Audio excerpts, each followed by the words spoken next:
Le marketing utilise de plus en plus les réseaux sociaux et il y a des foodies de Québec qui vont mettre à contribution leurs observations. Et quand on dit que le timing est bon, là, on vient tout juste de présenter les assiettes à la table où vous vous trouvez. Oui, c'est vrai, ça sent bon autour de la table. Et vous allez voir ce soir, là, c'est de mise de tweeter pendant le repas. C'est vraiment l'occasion parfaite pour ça.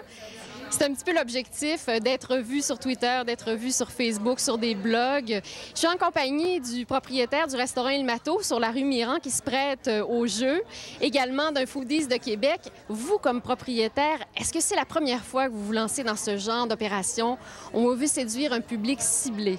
Oui, c'est la première fois que je vais utiliser les réseaux sociaux, Twitter, Instagram, Facebook. Un lancement pour un nouveau menu, une nouvelle façon de faire.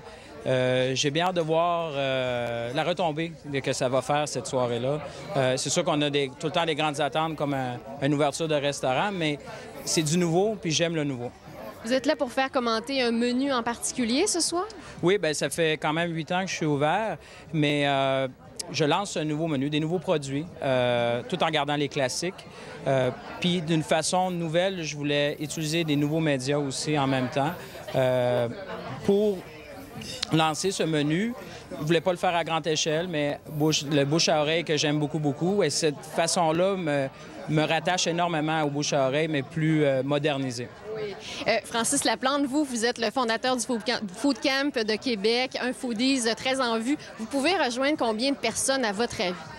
Il est peut-être difficile de nommer un nombre exact, mais je pense qu'en termes de temps, c'est là qu'on peut rejoindre les gens, c'est-à-dire lorsqu'ils vont faire des recherches sur Internet ou c'est vraiment ce qu'on appelle un peu le marketing de contenu.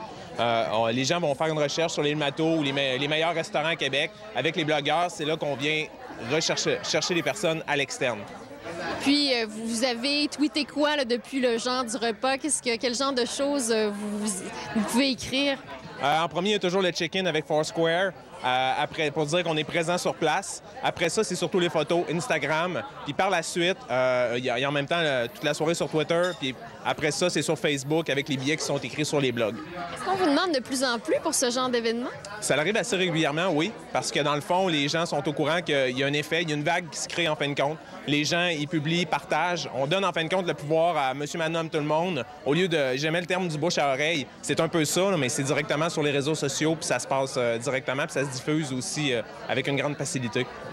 En terminant rapidement, les noms des personnes qui sont ici, si on veut les retrouver. Marie-Hélène Arnois de Arnois à la carte, il y a Sylvie Isabelle, il y a Dominique Sans-Chagrin de Taste Vino et il y a Véronique Ouellette de Miss Papilla. Bon, mais merci beaucoup. C'est nouveau. C'est dans l'air du temps. Merci beaucoup. Oui.